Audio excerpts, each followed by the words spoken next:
बिस्मिल्लाहिर्रहमानिर्रहीम। अस्सलाम वालेकुम। आज मैं आपके लिए टिप्स और ट्रिक के साथ लॉन्ग टाइम अच्छे लंबे अरसे तक चलने वाले कुछ चीज़ें बताऊंगी जो इसकी खुशबू भी ख़राब नहीं होगी और ना कलर ख़राब होगा। तो ये बहुत ज़्यादा फरमाइश थी, तो लिहाजा आज मैं आपके लिए रेसिपी लेकर आई हूँ। तो रेसिपी की तरफ जाने से पहले अगर आपने मेरे चैनल को सब्सक्राइब नहीं करा है तो सब्सक्राइब के रेड बटन को दबाइए और बराबर में दिए गई बेल को क्लिक कीजिए ताकि मेरी रेसिपी आपके पास सबसे पहले आ जाए। तो अब आते हैं हम जायफल जावित्री की तरफ। तो यहाँ पर मैंने जायफल जावित्री को सेम बराबर से नाप से मैंने यहाँ पर रखा है और मैंने इसको हाथों से अच्छे से जो है वो जावित्री को खूब अच्छे से पीस लिया। और ये जो मोटा होता है जायफल, इसको आप कूट लें किसी चीज़ से तो ये थोड़ा सा बारीक हो जाए ताकि आपके ग्राइंडर में भी अच्छे से पीस जाएगा और साथ ही ये सेम क्वांटिटी भी पता चल जाएगी। और अच्छा, दूसरी बात यह है कि अगर आपको सेम का नहीं भी पता चलता तो आप दोनों को अलग अलग भी पीस सकते हैं। ऐसा ज़रूरी नहीं है कि आप दोनों को एक साथ ही पीसें। आप अलग अलग पीसने के बाद अगर ये 1/3 भी डलता है तो आपने 2 चुटकी आपने जायफल की डाल दें किसी भी चीज़ में और 2 चुटकी आप जावित्री की, और ½ टी-स्पून डलता है किसी चीज़ में तो आप उसके भी हाफ आप दोनों चीज़ें ले सकते हैं। और अगर ½ टी-स्पून या 1 टीस्पून डलता है तो हाफ आप दोनों डाल दें। या अगर जिसको आराम से अंदाज़ा हो सकता है कि दोनों चीज़ें जो हैं वो बराबर की हैं तो एक साथ आप पीस सकते हैं। पीसने में हम इसको आप हल्का सा रोस्ट भी कर सकते हैं तो बहुत अरसे चलता है, लेकिन बस इसको थोड़ा ही पीसें ताकि 15 दिन ये चले, क्योंकि आप कुछ भी इस तरह रोस्ट कर भी इसको पीसेंगे या किसी तरह भी तो इसकी खुशबू थोड़ी सी ख़त्म होने लगती है। तो लिहाजा आप इतना पीसें कि आपके जो बकरीद में डिशें बनेंगी 1 हफ़्ते तक उसमें ये आराम से इजीली आप काम में ले सकें। इतना ही इसको बनाया जाता है, बहुत ज़्यादा बना के स्टोर नहीं करा जाता है। अब देखें, मैंने दोनों चीज़ों को एक साथ पीस लिया है। अक्सर रेसिपियों में मैं यही डालती हूँ, मैं अलग अलग पीसती नहीं हूँ वैसे। और अगर किसी चीज़ में कोई एक चीज़ डाली जाती है तो उसको मैं अलग पीस लेती हूँ अलग से ही। तो आप किसी भी बोतल में, और ये याद रखिएगा, किसी भी चीज़ को सेव करने के लिए प्लास्टिक की बर्नियों का इस्तेमाल नहीं किया करें, हमेशा शीशे के बर्नी का इस्तेमाल करें। और अपने आइडिया के हिसाब से मैंने यहाँ पर जायफल और जावित्री का जे लिख दिया है। आप चाहें तो किसी भी तरह से मार्क कर सकते हैं ताकि आपको निशानी भी रहे कि इसमें जायफल जावित्री है। इसमें इतना ही बनाया है कि ये बकरीद के सीज़न में बस ये काम आ जाएगा, उसके बाद फिर ख़त्म हो जाए फिर दोबारा लें। 10-15 दिन से ज़्यादा नहीं चलना चाहिए ये।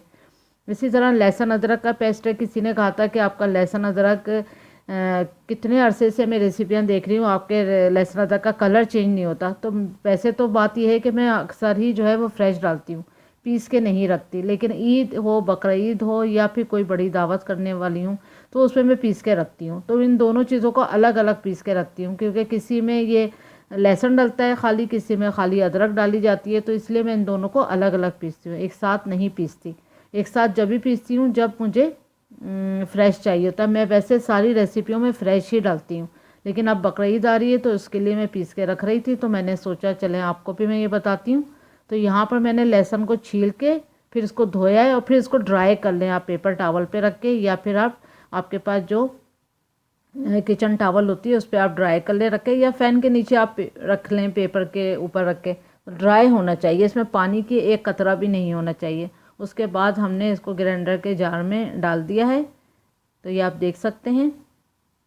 डालने के बाद फिर हमने इसमें इतना ऑयल डालना है कि ये आधा जो लहसुन है वो डिप हो जाए, बस फुल की ज़रूरत नहीं है। तकरीबन बस आधा कप या 1 कप के बराबर मैंने इसमें ऑयल डाला है। तो आपके लहसुन जितने भी हों बस वो आधे डिप हो जाएं तो उसमें आप इसको ग्राइंड कर लें। ग्राइंड करने के बाद आप देख सकते हैं अच्छा सा पेस्ट बन गया है ये।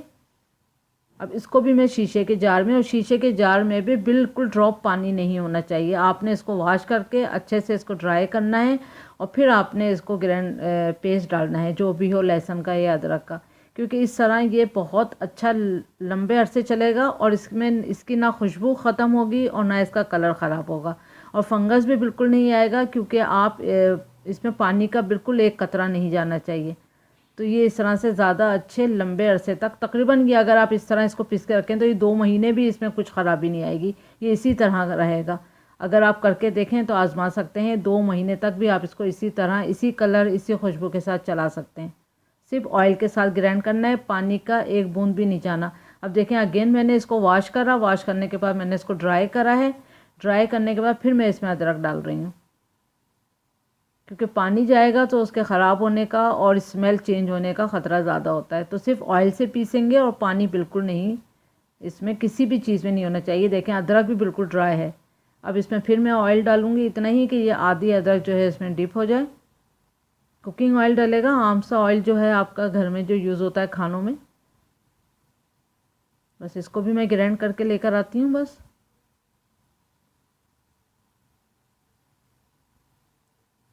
देखें ये भी अच्छा सा पेस्ट बन गया है। इसको भी शीशे के जार में अलग इसको मैं सेव करूँगी।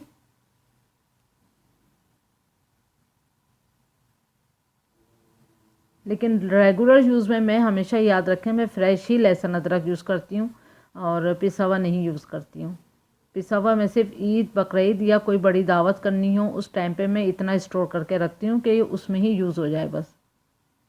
ये देखें दोनों बर्नियाँ जो हैं वो तैयार हो चुकी हैं और ना इसका कलर चेंज होगा बहुत अरसे तक, 1-2 महीने बिल्कुल नहीं होगा। लेकिन इसमें जब भी स्पून डालें वो भी एकदम ड्राई और साफ़ होना चाहिए बस। अब ये धनिया भी मैं यहाँ पर तकरीबन मुझे 25-26 साल हो गए कि मैंने कभी बाज़ार का धनिया नहीं यूज़ किया।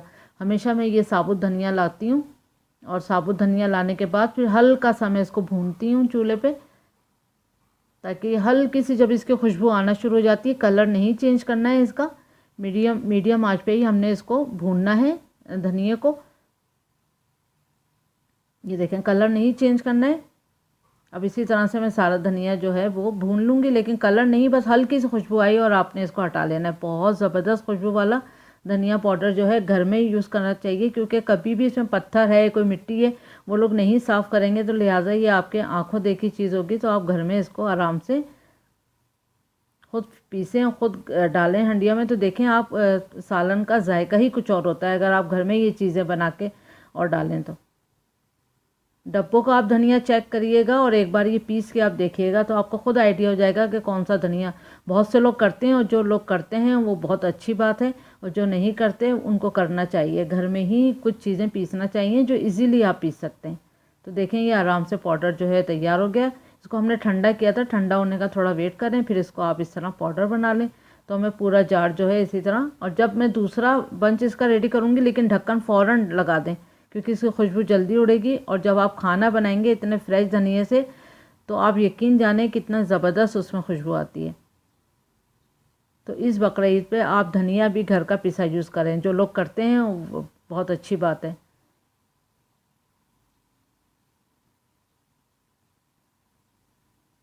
तो बस आज मैं आपके लिए ये तीनों चीज़ें लेकर आई हूँ, और लहसुन अदरक का और जायफल जावित्री का तो बहुत ज़्यादा मुझसे फरमाइश की गई थी, आप बता दिए, तो इतनी कोई मुश्किल बात नहीं है। जायफल जावित्री का बस यही है, आप अलग अलग पीस के भी उसको रख सकते हैं अगर आपको सेम क्वांटिटी का आइडिया नहीं हो रहा।